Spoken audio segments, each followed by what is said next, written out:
7ஆம் அதிகாரம் 7ஆம் வசனத்தில் ஆண்டவராகிய இயேசு கிறிஸ்து சொல்ற வார்த்தை கேளுங்கள். இப்ப யார் ஆண்டவர் சமூகத்தில் கேட்க முடியும்? கேளுங்கள் அப்பொழுது கொடுக்கப்படும். அப்ப கேட்கறது எப்படின்னா, சும்மா சாதுவா ரோட்டில் போகிற நேரம் வர நேரம்லாம் கேட்டாலும் கிடைக்கவே கிடைக்காது. ஆமென். ஒருத்தர் ஒரு ஃபங்க்ஷன் வச்சுருக்கோம், அவர் தேவைகள் சந்திக்கப்படணும், ஒரு 5 லட்சம் ஒரு 10 லட்சம் வேணும் அப்படின்னா, அவர் கல்யாணத்தை நடத்தணும்னு என்ன செய்வோம், ஒருத்தரை போய் பார்த்து உட்காந்து அப்புறம் தான் அவங்ககிட்ட கேட்போம்.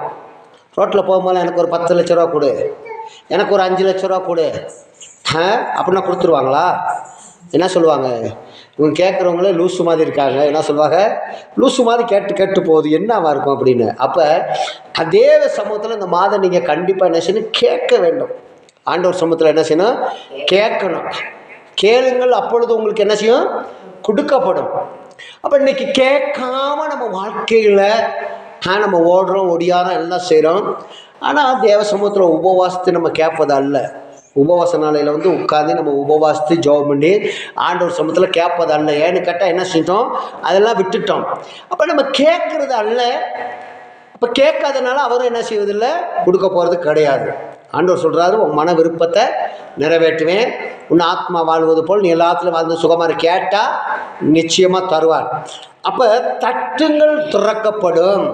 அப்போ தேவ சமூகத்தில் தட்டிக்கிட்டே இருக்க வேண்டும். இன்னைக்கு மாத்திரம் இந்த வசனத்தை கேட்டுட்டு இந்த 1ஆம் தேதி கால பொழுதோடு போயிட்டு இந்த 7வது மாதத்தை முடிச்சேன்னு சொல்லாத அளவு அப்போ இந்த நாளில் தட்டிக்கொண்டே இருக்க வேண்டும். ஆண்டவர் சமூகத்தில் தட்டிக்கொண்டே இருக்க வேண்டும்.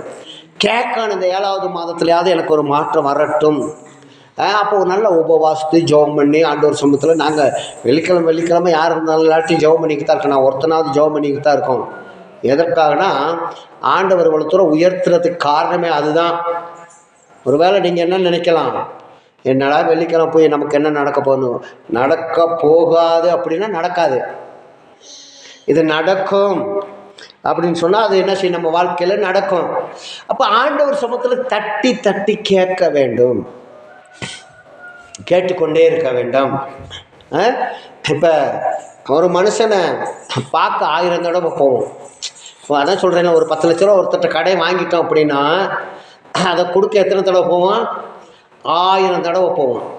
இப்போ அந்த 1000 தடவை பார்க்குறது நமக்கு முக்கியம் இல்லை. எல்லா ஞாயிற்றுக்கிழமையும் எல்லா நாளும் நீங்கள் வர்றனால அன்றைக்குள்ள ஆசீர்வாதம் கிடைக்குமே ஒழிஞ்சு வெள்ளிக்கிழமையில் உள்ள ஆசீர்வாதத்தை யாரும் சுதந்திரித்து கொள்ள முடியாது. உபவாச நாளையில் சுதந்திரிக்கிற சுதந்திரம் யாருனாலையும் மற்றன்னைக்கு சுதந்திரிக்க முடியாது. பாருங்கள், நாள் மாறிக்கொண்டிருக்கலாம், மனுஷன் மாறிக்கொண்டிருக்கலாம். இந்த மண்ணு மாறுதா? நம்ம இருக்க வீடு மாறுதா? இந்த மண்ணு மாறுதா? தேசத்தில் மரங்கள் கொடிகள் கூட என்ன செய்யுது? மாறி போயிடுது. காலங்கள் முடிஞ்சொட்டி அறுத்துடுறாங்க, நாற்றுகளை பிடுங்கிடுறாங்க, அது இல்லாமல் போகுது. மனுஷனும் என்ன செய்யறான்? இந்த உலகத்தில் இல்லாமல் போய்கிறான். இப்போ மனுஷன் இல்லாமல் போகிறபடினால